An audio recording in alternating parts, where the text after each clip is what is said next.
dar oportunidade para nossa irmã Dani. Amém, Dani? Não é para louvar, não se assusta, não. Pode ter uma palavra, fazer o que você quiser, deixa Deus usar, amém?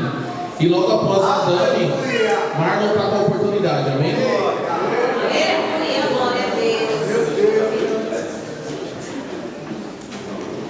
Cumprimento a amada igreja com a paz, Senhor. Amém. Eu gostaria de compartilhar com a igreja uma palavra que o Senhor tem ministrado no meu coração já há um tempo. E os irmãos que desejarem podem abrir suas Bíblias e acompanhar. Os versículos que eu quero ler se encontram no Evangelho de Jesus Cristo, segundo escreveu João, capítulo 21, a partir do versículo 15. Diz assim: depois de terem comido, Jesus perguntou a Simão Pedro: Simão, filho de João, você me ama mais do que estes outros me amam? Ele respondeu: sim, o Senhor sabe que eu amo. Jesus lhe disse: apacente os meus cordeiros. Jesus perguntou pela segunda vez: Simão, filho de João, você me ama? Ele respondeu: sim, o Senhor sabe que eu amo. Jesus lhe disse: pastoreie as minhas ovelhas. Pela terceira vez Jesus lhe perguntou: Simão, filho de João, você me ama? Pedro ficou triste por Jesus ter perguntado pela terceira vez: você me ama? E respondeu: o Senhor sabe de todas as coisas, sabe que eu o amo. E Jesus lhe disse: apacente as minhas ovelhas. Amém? Eu acredito que essa seja uma passagem de conhecimento da grande maioria dos irmãos. Nós vemos aqui, nessa passagem, Jesus conversando com Pedro, um dos mais notórios discípulos de Cristo, né? Essa, se eu não me engano, é a terceira vez que Cristo aparece aos seus discípulos depois da ressurreição. E só para a gente relembrar um pouquinho os episódios que precederam esse diálogo de Jesus e Pedro, Jesus estava alertando os seus discípulos que ele seria preso e que eles o deixariam. E Pedro olha para Jesus e fala assim: Senhor, ainda que todos os outros te deixem, eu não te deixarei, eu estarei contigo. Mas a Bíblia vai mostrar pra gente que todos deixaram Jesus. Nós vemos que no decorrer da história, Pedro vai ali seguindo Jesus, meio escondido. E a Bíblia não vai relatar especificamente o que Pedro estava sentindo, o que Pedro estava pensando, mas nós podemos imaginar os temores que estavam cercando, não somente Pedro, mas todos os discípulos, vendo seu mestre ser preso daquela forma, ser levado.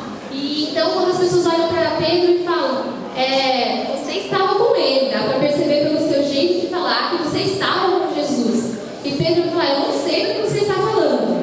E pela segunda vez vão perguntar, ele fala: eu não o conheço. E pela terceira vez, Pedro mais uma vez vai negar a Cristo. E acontece que Pedro se lembra daquilo que Jesus tinha alertado a ele: antes que o galo cante, tu me negarás 3 vezes. E a Bíblia vai dizer que Pedro chorou amargamente.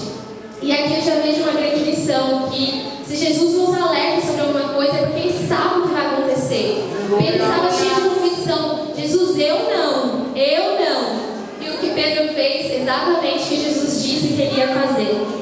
E pensando nessa questão de negar a Cristo, o Espírito Santo começou a me incomodar e pensar: nós negamos a Cristo hoje em dia? Talvez não verbalmente, nós podemos pensar: não, eu nunca neguei a Cristo. Mas o Senhor começou a falar: às vezes, aquilo que você ri, aquilo que você vê, e não somente o que você faz, mas aquilo que você não faz, é como se nós estivéssemos como Pedro, nos fazendo de desentendido. É como se eu olhasse para a gente e dissesse: eu não conheço a Cristo, porque as nossas atitudes às vezes revelam isso. E eu estou trazendo uma palavra, sei que é uma palavra de confronto, mas é porque eu primeiramente fui extremamente confrontada por isso.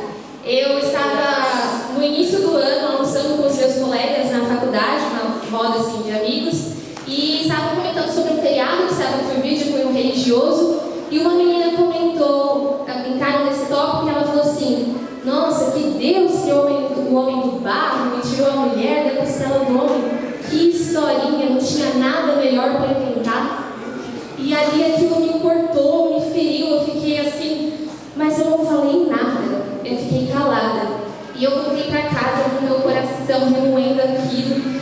E eu fiquei assim: se tivesse falado algo assim, zombando da minha mãe, do meu pai, dos meus irmãos, de um amigo muito querido, eu teria respondido de imediato, eu teria defendido.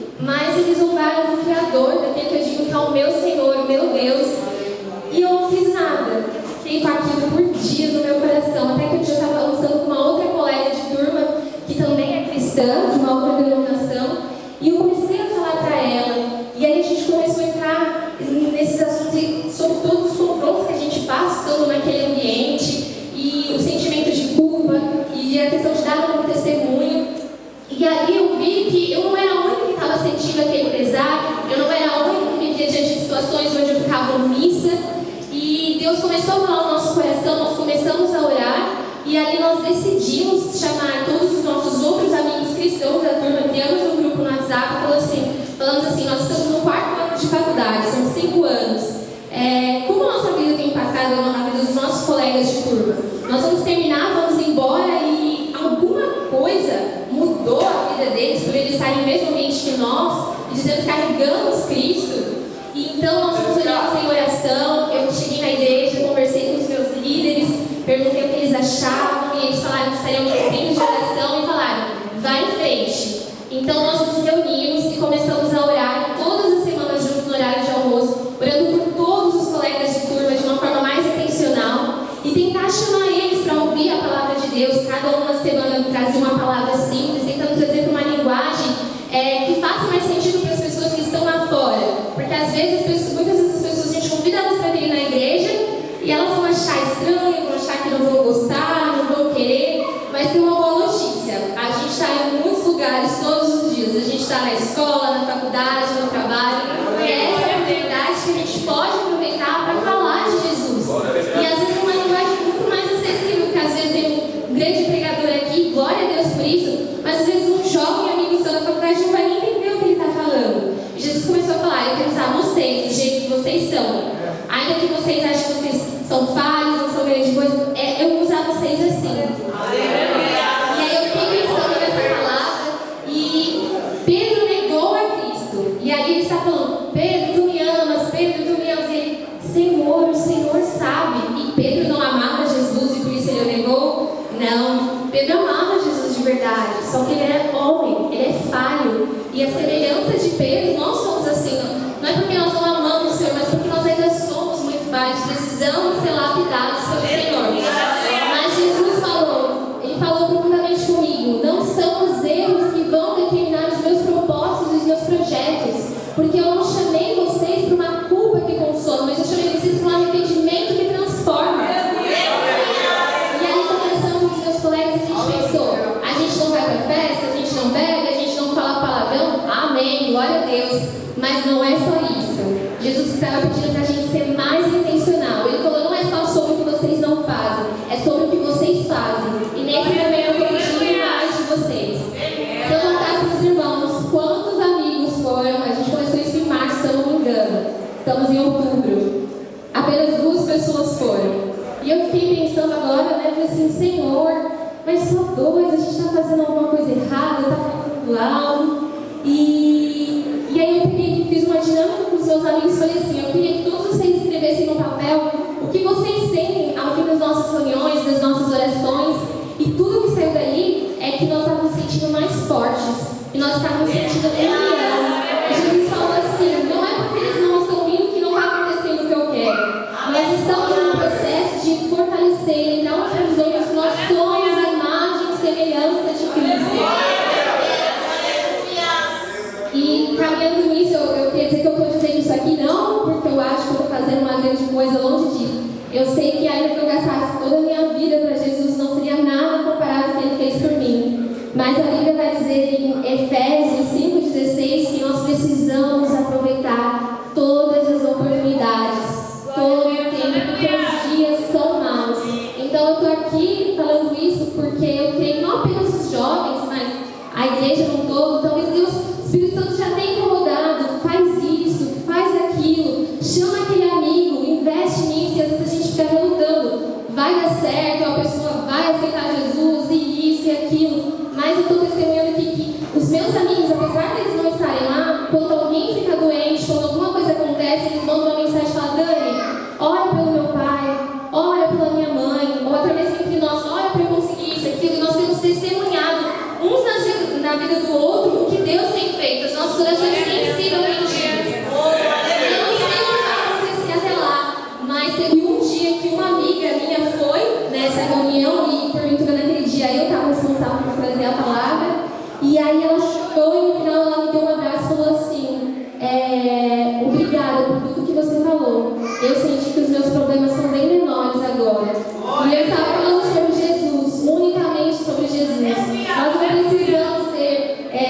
psicólogos, não precisamos saber minuciosamente tantas coisas. Nós precisamos falar sobre Jesus. E eu espero que essa palavra possa inspirar alguém, possa incentivar alguém a caminhar, porque eu estou no processo e tenho tido a ajuda de muitas pessoas abençoadas. E acho que a grande questão é nós abraçarmos aquilo que Deus tem pra gente hoje. Porque Jesus olhou para Pedro, que tinha negado ele, e falou: apacenta as minhas ovelhas. Ele confiou a ele aquilo que ele tinha de mais valioso. E às vezes nós achamos que todos nós precisamos de uma grande missão, precisamos ir para a África, isso e aquilo. Mas não. Deus quer que nós sejamos a imagem e semelhança dele hoje, aqui e agora, em público, em aluno, no nosso trabalho, na nossa escola, e assim espalhar a mensagem do Senhor. E eu agradeço a oportunidade em nome de Jesus. Amém. Que possamos ser servos em todos os ambientes e em todos os momentos, né? Dani, Deus continua te abençoando grandemente, viu? Conte com a gente. Marlon, oportunidade, amém?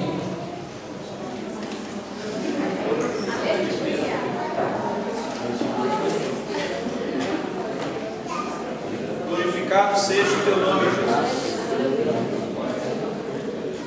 Saúde a todos com a paz do Senhor. Amém. Eu estava ali na expectativa de que ele esquecesse, mas não aconteceu. Eu gostaria de compartilhar alguns versículos, e os versículos que eu tinha preparado, até ontem, o Richard ele consegue me tirar assim, tanto do sério, que ele leu o versículo que eu ia ler. E a minha família está de prova que eu tinha, porque eu tinha ensaiado dentro de casa. Eu falei, como ele consegue isso? Então hoje, um dia muito difícil hoje, mas eu consegui parar para separar alguns versículos e compartilhar. São os versículos que se encontram em Apocalipse, capítulo 3, o verso 7, 8 e 11, que diz assim: E ao anjo da igreja que está em Filadélfia escreve: Isto diz o que é santo, o que é verdadeiro, o que tem a chave de Davi, o que abre e ninguém fecha, e fecha e ninguém abre. Eu sei as tuas obras. Eis que diante de ti uso uma porta aberta, e ninguém a pode fechar. Tendo pouca força, guardaste a minha palavra, e não negaste o meu nome. Verso 11: Eis que venho sem demora, guarda o que tens, para que ninguém tome a tua coroa. O nosso tema do nosso congresso, ele fala sobre valores inegociáveis. E tem diversos valores, cristãos, que nós temos que preservar. E nós não devemos perdê-los, muito menos negociá-los. Um desses valores que eu vejo aqui sobre a igreja de Filadélfia é a perseverança. Hoje em dia, nós somos tentados em todos os momentos, em todos os lugares. Nós somos colocados à prova a respeito daquilo que nós somos, de quem nós somos, de quem professamos, de quem nós dizemos que servimos. E em todo momento nós temos que perseverar, crendo em Cristo e demonstrando através da nossa vida, das nossas atitudes, que nós servimos a Ele, e que nós passamos por um processo de entrega e de conversão a Ele. Dentro aqui desse capítulo, não há nenhuma repreensão à igreja de Filadélfia. E ela foi orientada a guardar aquilo que tem, para que ninguém tome a sua coroa. Nessa noite, eu queria convidar cada um que está aqui, para que guardasse aquilo que tem, para que não perca a sua coroa. Então, eu quero dizer, vamos perseverar, vamos persistir, vamos aguardar a vinda do Senhor, com os nossos valores intactos, sem negociá-los, sem perdê-los. Que nós possamos perseverar em fidelidade a Deus, perseverar, assim nós possamos guardar os nossos valores como respeito, gratidão, amor, humildade, honestidade e paciência. Esses são valores que eu separei, que eu identifiquei como valores importantes para que nós possamos nessa noite sair daqui refletindo se nós temos esses valores, se nós estamos guardando esses valores. E caso nós tenhamos perdido algum deles, que nós possamos buscar ao Senhor, para que nós possamos voltar a ter esses valores, porque através deles nós podemos demonstrar quem está lá fora que o Senhor é Deus e que Ele muda a vida da gente.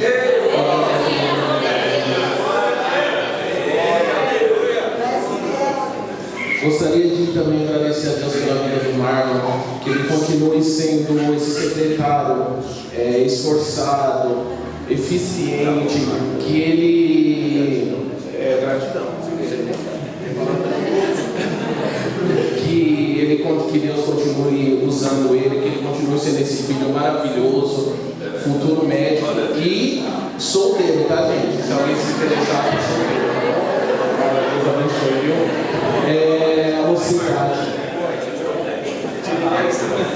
A mocidade com a oportunidade de um louvor, amém? Logo após a mocidade, a nossa irmã Elisa com a oportunidade de um louvor, amém? Maravilhoso é teu nome, Jesus.